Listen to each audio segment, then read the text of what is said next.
It's time for your Talk Time Live exclusive. You are now about to witness the strength of geek knowledge.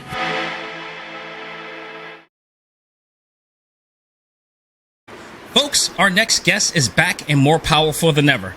He is the voice of Gohan and the star of the biggest anime of the year, known as Dragon Ball Superhero. His name is Kyle Hebert, and he is making his 5th appearance on the show to talk about how Gohan got his groove back in this action-packed movie and more. Kyle, welcome back to Talk Time Live, my friend. Oh my gosh, thanks for having me, Dax. This is great. This is great. This is an awesome weekend while we're recording the show, and Dragon Ball fans are celebrating around the world and making it #1 in North American theaters, and just, it's surreal. I mean, not even just because it's Dragon Ball, but I feel like we shouldn't be surprised, but at the same time, going up against Beast, going up against Bullet Train, you're throwing a Kamehameha or a Makenso over to Brad Pitt and Idris Elba at the same time and just knocking them out the water. And I imagine the studio execs are going, what is going on? What is this? And we love these guys, but, anime is anime. And it's like, I want to tell the studio people, ask your kids. Ask your kids. They know. As they got the paraphernalia and the T-shirts and everything going on there. Dude, seriously. And it's crazy. I'm reading all these stats, like 45 million worldwide so far, and it slammed past Pokemon as the #1 anime theatrically released film of all time. It's like, wow. What?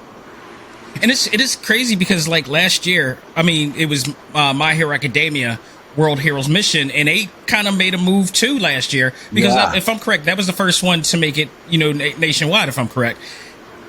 This, because it is Dragon Ball, let's be real. It is Dragon Ball, the long history, the popularity. This is the Mickey Mouse of the, anime industry. I think people underestimated this movie, and you know what? Oh well.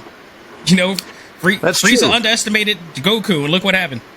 Dude, seriously, I've been reading a lot of rumblings and grumblings, as trolls usually do on the Twitterverse and such, not in social media, saying, it's like they're not marketing this movie enough. It's like, well, it's #1 at the box office, so someone knows. Yeah. And now all these people that are coming out happy are going to tell their friends, and they're going to gather up all their friends and go see it multiple times, and Look, I am so urged to go back. Look, this is the part of me that is so grateful that I just live no more than a half a mile away from a theater. Beautiful. Which I went to go see the movie in. So, I'm don't put it past me because I enjoyed it that much. Everything from what I really enjoyed the most, aside from just you getting the spotlight and your character finally getting the spotlight, is that the ADR writing for this particular, you could get the Dragon Ball feel, but you also got a hint of Western style comedy. Yes. That I really enjoyed here, and it was it felt like a mainstream type of thing. The writing has been stepped up so well, and credit to the studios and the writers for that, because I really enjoyed the dialogue and everything going on in this movie. Yeah, and the dub cast is strong, man. I think everyone just knocked it out of the park. Well, you guys have been doing it for years. You guys have taken legacy characters. There's new people. There's new people on the cast. Having the voice of Mario be one of the people in this. Charles was just phenomenal. This is the first time I heard him outside of It's a Me. Yeah, and he's really good. He was so enjoyable in this. I was just so ecstatic. Yeah, and the two androids, Alex Lee and Gamma too. Yeah, Gamma, I really Alex everybody. Lee, Gina Robinson. Yeah, and everybody knocked it out of the park. Everyone gets moments in this, and you see for the first time, instead of everyone just watching on the sidelines while two people fight, it's everyone giving their all against a menace. I guess we'll stay spoiler free. Right. But yeah, it's so great to see together. So you've got a combination of the thrills, the laughs, and the feels, the great sense of family, and that story that comes full circle and everything. And again, like you said, it balanced everybody out. We got to, it was not without showing, Goku and Vegeta at one point, but then it totally focuses on her. You got that part that you like, and then let's get to some real, main event stuff like that's about to happen in this movie, and it did not disappoint at all. No, not at all. It feels great. It is officially one of my top favorite Dragon Ball movies, and I say that a lot because BoJack Unbound was one of my favorites as well. Cool. Which was another evolution of Gohan's character. He's been through 3 different stages. Of course, Dead Zone, he really showed his potential there, but we got a chance to see, him shine out a little bit in like Bio Brawly, or the Second Coming is what they call it too. So, but this is the real one. If anybody's a Gohan fan, or Piccolo fan to that matter, you need to see this movie, bar none. Yeah, Piccolo's my personal favorite character of Z the whole time, ever since I first became a fan in '95, and then I started working on it in 2000. And when I was doing the World Tournament as PyCon, Chris Sabat goes, "Man, if you come along a year ago, you probably could have been Piccolo." It's like, don't tell me that. So I basically did my Piccolo impression, what I would have auditioned as, that voice, just like tornado attack. It's what I would have done as Piccolo, but I ended up doing it as PyCon. So the last time we were on the show was like last Thanksgiving. Always thankful for that moment, by the way. I believe we were still slightly in quarantine mode, but now a year later come by, you've started touring again, and it's great to see that. It's very great to see you out there back on the scene everywhere you can be. And how does it feel to be back engaging with fans again? It feels like things are getting back to normalcy, having been a part of the fandom community and the industry community, getting to come together and spend a weekend with friends and new acquaintances and meet and greets and all that, and the face-to-face people telling their story about what these shows and games mean to them. Yeah. That you can't replicate that with an autograph stream or something online. I mean, it's better than nothing. And, we had to reinvent ourselves as a society, being locked down and all that. So at least there's that, and that's grown out of it. But to really just get out there again and get some face-to-face time with everybody and get back to seeing new places and trying new food. Man, I love some mom and pop stops, It's so good. It's so good. Awesome. So, I mean, we talked about it again. I mean, congratulations on making it to #1 on the box office. It's very deserving for this whole entire franchise, this series. Long time coming. Been in our lives since 1984. It is well deserved. Yeah. I mean, I'm right there with you. With all the games, all the shows, and now generations. People that were kids watching Toonami back in the day, now they're grown up and married and plopping out kids, and now they're raising their kids on the shows that meant something to them. And now you're seeing whole families show up at cons. It's not just the teenagers getting dumped off by the parents and them leaving because they don't understand the culture. Now the parents are exposed to anime, and they're becoming fans themselves. I will attest to that. When I was at the theater this past weekend, there were a bunch of fathers there, mostly, with their kids. And I'll guarantee, this is one of those deals where it's like, this is not just for the kids. They're watching it in fandom, too. Some of them wearing T-shirts, matching T-shirts or whatnot. And it was people like me, we're just older, people who are fans of this. Groups of guys were just coming in just to watch this, and groups, friends together watching this.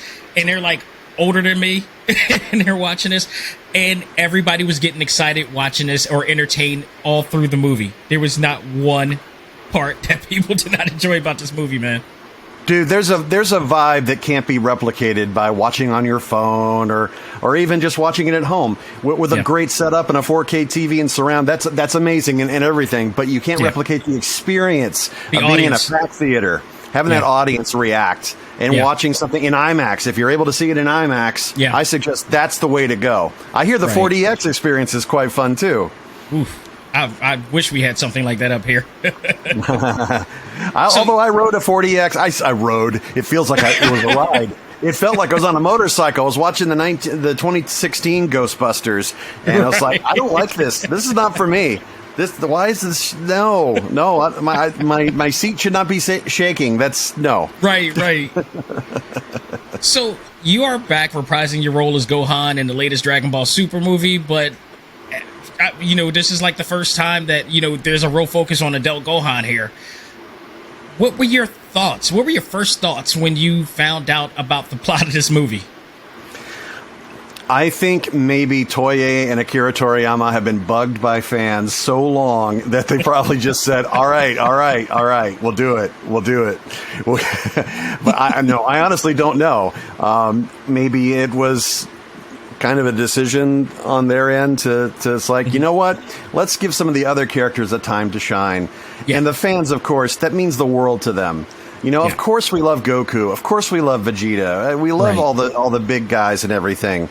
But, having the spiritual father, or as I say, just plain the real father, Piccolo, he has been there in a way that Goku hasn't. Not that Goku doesn't love Gohan, but while he's going out saving the universe, Piccolo is there, taking him under his wing. And in this film, you see how much he truly cares for Gohan's family. Yes. And that dynamic and interaction is genuinely funny. That he's on a first name basis with the teacher when he goes to pick up Dan. I was just going to say that. I was so that really took me out. That he's that much invested in this family. This is awesome, and she knows him by first name basis. That's right, and that he would hold. People should hold cell phones like this from now on. The Piccolo way. Oh my goodness! And just him having a smartphone was just hilarious. Oh yeah, just love the ringtone. It's just one of those humanized things that you get to see. It's the small things in character development that really makes things characters like him so special.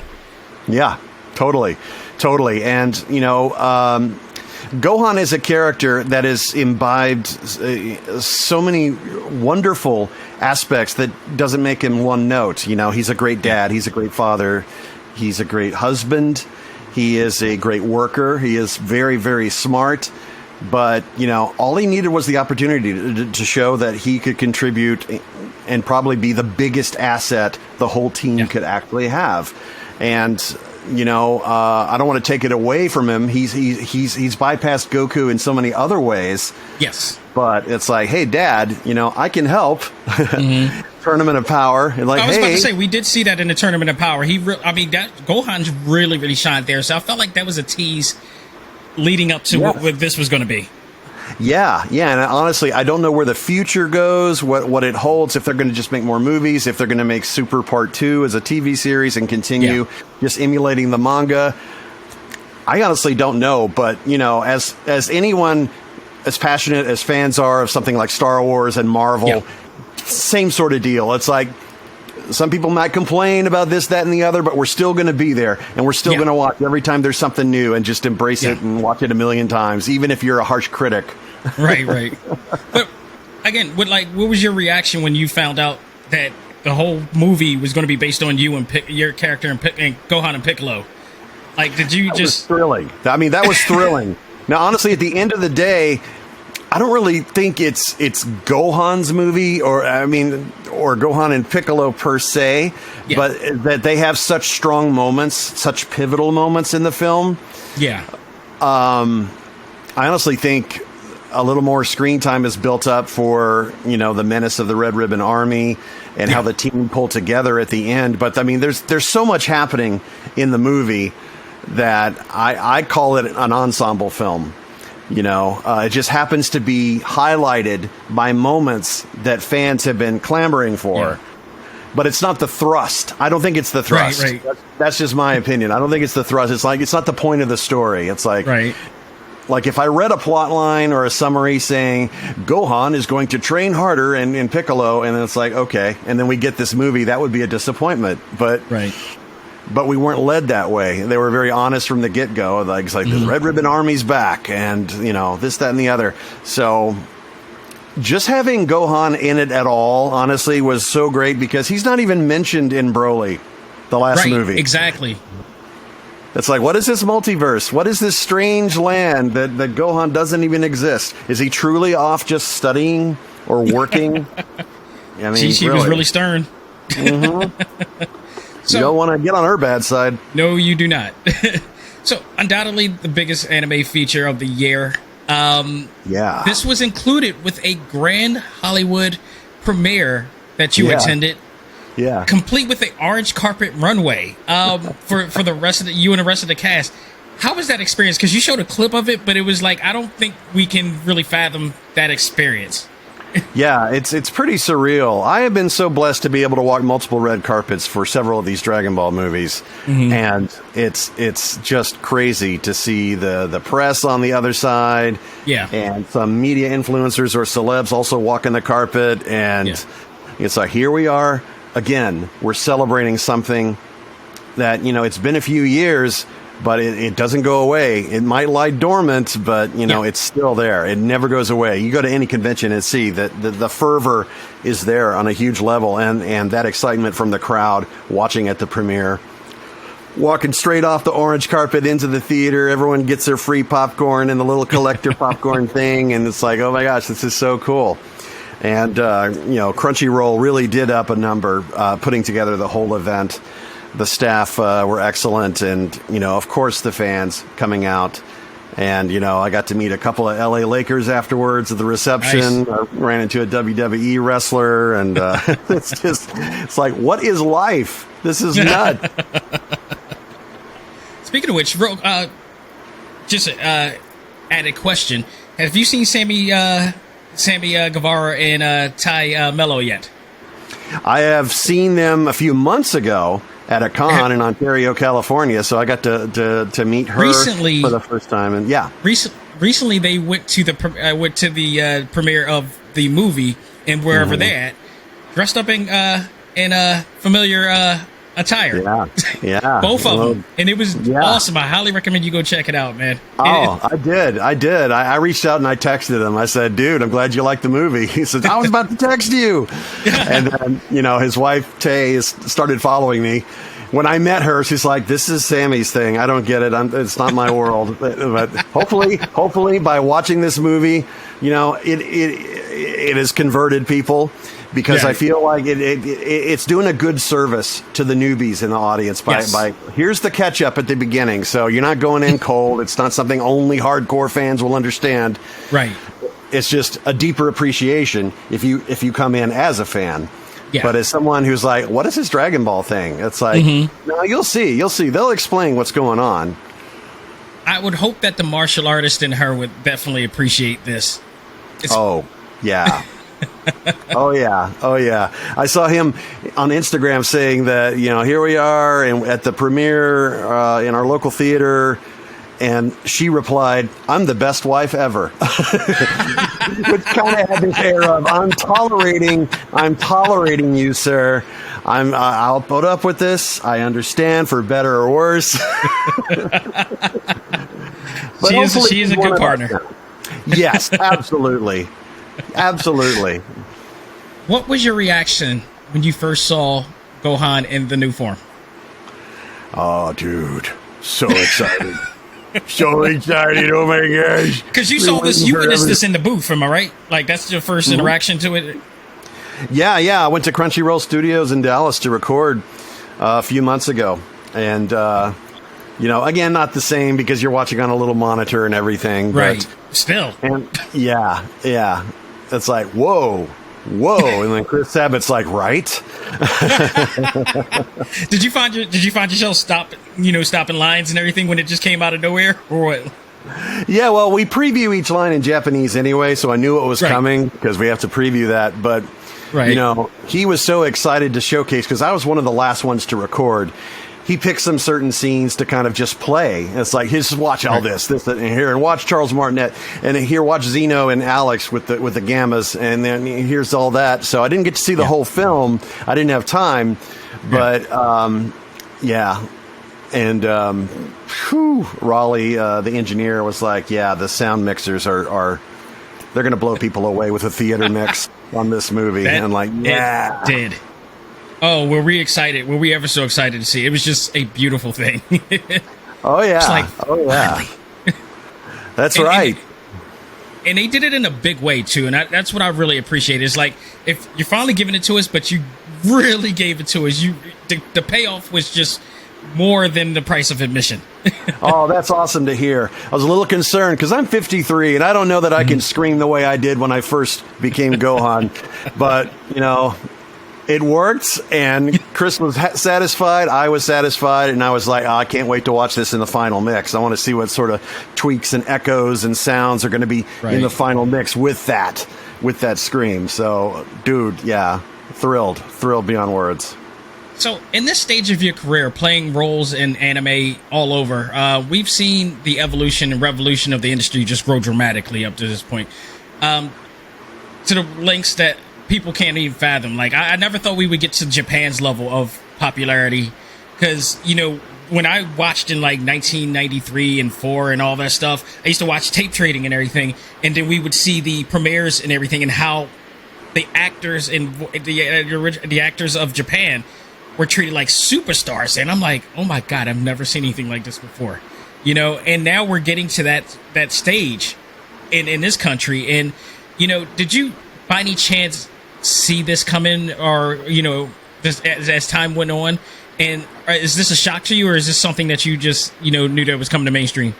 I think that it's a natural progression. Thanks to social media, people have heightened awareness about everything, and I think that's good, to get that instant pulse of the people instantly, you know, for better or worse, in every topic under the sun, including anime. So you find out there's this whole world of fandom that have just worshipped, you know, voice actors that do English dubs. There's those that worship cartoon voice actors, and that's blowing them away too. It's like, what? There's people that want to meet me? There's people, what? And now people that they never thought that they would be going on the con circuit, and now they're doing it, and they're connecting with fans. I think it's just the natural progression. Technology has gotten us to the point where, you know, we can talk on a global basis with something that can fit in our pockets. Absolutely. I couldn't agree more. Speaking of roles, you got a chance to, we got some big news that, in the gaming community, I should say, a few months ago from Capcom, that announced the coming of Street Fighter 6. I won't dig deep into this, but I want to know what you thought about the announcement, and what are you most excited for, if anything? Dude, I think when you have something as strong as Street Fighter, as big and iconic as that, it's just a matter of time before they make another one. Yeah. And so, I thought, man, I think it's time. Let's do this. Let's not wait too long. Let's strike while the fire is hot. And they were getting close to waiting too long, in my opinion. But it's finally coming. The ironic thing is, these things are recorded like over a year in advance. And as things progress, sometimes script changes will happen. I'll have to go back in and do what's called a pickup session, and either re-record dialogue that may not have flowed as well, or say, hey, you have some new lines. We're going to add this. We've crafted a new cutscene and whatnot. And, you know, thankfully, maybe, or whatever, you know, the context of the gameplay mechanics and all that doesn't matter in the context of a recording session. So we're not privy to that knowledge. So when people say, well, what can you tell me about the new game and the story? Like, I really can't. All I can tell you is I went in, I read the script, and I did 3 takes of each line, and all that stuff. Which is why I just kept it to the minimum. Yeah. And I've been around you long enough to know. We sign NDAs for a reason. We don't want to we don't want to lose our job. This is kind of important. So, but once either we have the permission to talk about it, or it is unleashed into the world. So for the first time, they announced Street Fighter 6, and they put the English cast on each character page. It's like, dude, that's great. So I don't have to have that awkward conversation. Hey, Kyle, you coming back as Ryu? I hope so. I hope they call me. You know how many interviews I've had with that same line? Yeah. I've lost count how many times I've been to E3 before. This huge, giant TV is playing a trailer. It's like, that sounds like you. Like, No, it's this guy. It's Daryl from Dallas. That's right. Did they get voice matches for this? Why, I oughta. So, Kyle, thank you as always. You've been awesome, and I mean, really, like, we've known each other it's been going on 6 years, maybe. Yeah. You've been nothing but such a great friend, and just really a great supporter of me and everything I've done. I can't thank you enough. It's just been an honor. You know, Thank especially you. considering that you are just a really good man outside of just your talent and craft. You and your lovely wife and everything. I just really adore you guys, and I really thank you for everything Right that you. back at you, man. Appreciate the support and the friendship. This is great, and it just so happens that you're playing two characters that I'm all big fans of, so that just wraps there. dude, it's surreal getting to voice on all these shows that have huge fandoms. Like, you know, I got My Hero with my big boy right here. Fat Gum, Escanor. Escanor gets so much love from Seven Deadly Sins too. It's just and Kiba, Naruto is still big. Aizen and Bleach. Bleach is coming back for the final arc. This is a big time. This is big time. Absolutely, great time to be a fan. Oh yeah. So with that said, our last bit of questions that we're going to have are going to be quick questions. I did this with you last time. I had a great time. I want to do it again. See what comes up.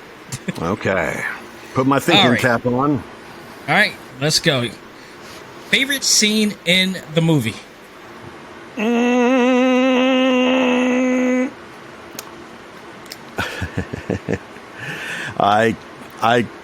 It's a spoiler. I can't say. We'll let you go with that one. But it's a scene in which I do wish I had more dialogue. I'll say that. Interesting. Gotcha. We'll leave it at that. You might have already answered this question, but if not, maybe another character from this. But favorite character in the movie aside from Gohan? Man, oh man. I think, golly, I'm totally loving Gamma 2. Gamma 2 is such a fun character. And I'm glad that you mentioned that. And I'm just going to stop right there. Because he was one of my favorite. He's a favorite too, and I'll just stop right there. You stop right there. Because if I say any more, again, for those who didn't watch it, it'll be spoilers. So, but I agree. I really enjoyed the performance. I really enjoyed the character. Absolutely. So, all right, moving on. Favorite event you attended this year so far? Wow. It's a split between this premiere and going to Crunchyroll Expo and screening the first 20 minutes of the movie a few 20 weeks minutes? before. Wow. Yeah, the first 22 actually. There was I think we didn't get that much with My Hero Academia World Heroes Mission in New York Comic Con last year. That's a lot. Yeah, Comic-Con, they showed the first 22 minutes in Japanese, and then at Crunchyroll Expo, the dub was finally mixed, so that was the first time any part of the English dub had been revealed worldwide. Oh, that's right. You know what? You know what? You're right, because I missed out on that panel. That was in the morning time, I believe, when that panel was there at New York Comic Con, and I told him I'm not missing Thursday this year. Yeah, and San Diego, too. They screened it in San Diego Comic Con. And, you know, the crowd is just like, what? And all that. I learned my lesson. That's not happening this year when I go back. So No. Okay. Favorite Marvel Studios movie or TV series? Oh, man. Okay. In terms of movies, one that is just stuck in me for loving just because it's a great action film is The Winter Soldier. Yes. I love The Winter Soldier. But, you know, the best comedy is Ragnarok, of course. Yes. TV series. I would say, I believe Moon Knight. Is pretty top tier. That was and even though, right, it looks like She-Hulk's going to probably top it because it's so funny. And it's just, there's only one episode dropped so far. But it's I think they're good. That end credit scene, in my opinion, is one of the best end credit scenes of all time. It truly is. And yeah, we got to get more people to watch this. They can't be like, oh, she just looks like Fiona from Shrek. Like, no, they fixed it. The VFX people have been working hard, and on Bruce especially, the CG and the shadow. It's like, oh my God, it looks good. Here's my thing. I think there's those people who are overanalyzing it, and maybe being contrarian about it. And then there's also people who may be trying to sabotage it before everybody sees it. Bingo. But it never really works because when people finally see it, they have their own opinions. They have their strength of choice. They end up liking it. And there was a lot more positivity to this first episode, especially the performance what is her name? Tatiana, I believe, from Orphan Black. She sold me in that end credit scene. I was like, I'm officially a fan of hers. Right there. That was just awesome. I like the beginning when she just turns around and starts talking to the camera like the Ferris Bueller, fourth wall. Let's break that fourth wall right down. I love it. It is so tongue-in-cheek and self-referential and meta, and exactly. It's good stuff. Good stuff. All right, final question, and this might be a big one for you. Ooh. Most powerful technique: Gohan's special beam cannon, or Ryu Shin Hadouken?